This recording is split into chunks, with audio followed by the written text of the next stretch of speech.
Tungod lang sa pagpasukod sa bagong uniforme, duha ka magkawani sa Lapu-Lapu City Health Office nagkailhanay nga managsungod day sila.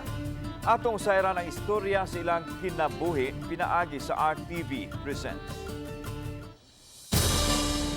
5 ka tuig nang nagkasugat-sugat sa Lapu-Lapu City Health Office ang midwife nga si Elizabeth Sumalinog Arado, 62 anyos, ug ang medtech nga si April Arong Pausal, 40 anyos. Apan kutob lang sila sa pagpahiyom ug pagyangod ngadto sa usag-usa matag higayon nga sila magkasugat. Nadistino si Elizabeth sa Sabang Olango Island isip Rural Health Midwife Placement Program ubos sa DOH. Busa mo report lang siya sa City Health Office matag higayon nga mukuha siya og mga supply sa bakuna ug mga family planning kits alang sa isla. Samtang si April nadistino sa laboratory isip medtech ug atul sa pandemya gibalhin siya sa swabbing team. Apan daw gituyo sa kahigayunan nga human sa 40 ka tuig, magkaila na sila. Dihang nagsukod sila og bagong uniform niadtong Lunes, nasubay ni April ang apelyedong Arado sa iyang amahan.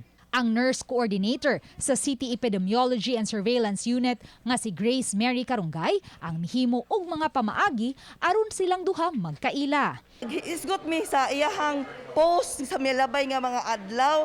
So ang post niya, mura og kanang happy siya tungod kay nagkita sila sa iyang biological mother. Ako nangutan ako mismo, kinsa man gyud imong papa? Ingon sila, murag wala naman tingali ko.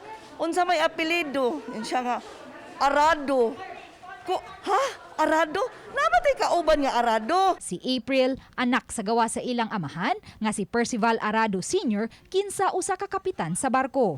Tulo sila ka managsuon sa samang inahan, apan dihang bag-o pa lang siyang gipanganak, gipasagup siya. Ako gipa-adapt ko sa akong mother kay ang ilang relasyon sa akong papa nga si Percival dili gid siya nga kanang legal, pero ang akong mama nga nag-adapt nako wala siya kaybaw nga ako ding papa taga Cordoba ra pod. So kung kaybaw pa lang kuno si mama katong nag-adapt nako nga taga Cordoba ra akong papa, dili ko niya dawaton kay di siya gusto kanang kwaon ko ba. Sukad sa iyang pagkatao, nagtubo siyang nagtuo nga mga ginikanan niya sila si Jesus ug Praxedis Arong ug igsuon niya si Maria Lucel. Kay gipangga ug gidawat siya nga daw sama sa kaugalingon nilang dugo.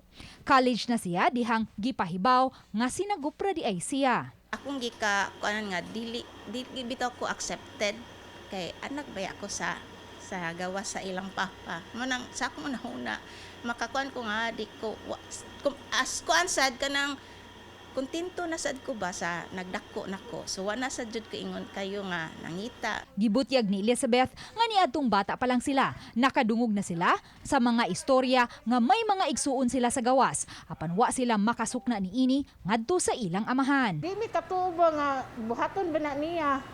Unya manamay gini matawag nga every report inana ba sa siman. Mabito to akong mama di gusto mo abroad kay nanagon na siya na history nga. Niadtong 2012, mitaliwan ang ilang amahan nga si Percival sa edad nga 82 anyos. Ug wa kini ikahimamat sa personal ni April. Youngest nga ingon jud nga nanugon ko no akong amahan nga dong ipatanaw ko no dito sa Dayas kay na daw na ako'y anak dito ipakuan ba niya wala niyang gimain kay siguro busy siya sa busa dihang nagkasinubayay na sila nga di ay managsuon wa kapugni sa duha nga maemosyonal. Kamit man na niya. Pero nalipay lang ko ba kay despite sa akong pagtuo nga di ko welcome gyapon dai ko nila niya.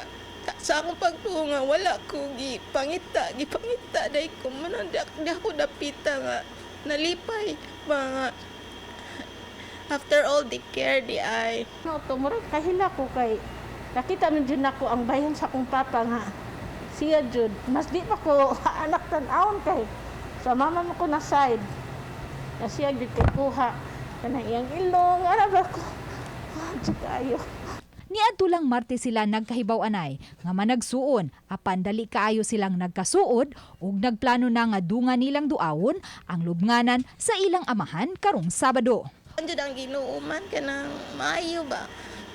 Kay kung kay pa siya unsay hawak sa imo dugan iyang i-fill up bitaw. Uban ni Marlon Melgazo, ako si Luan Merondina, ug kini ang akong short dokyo.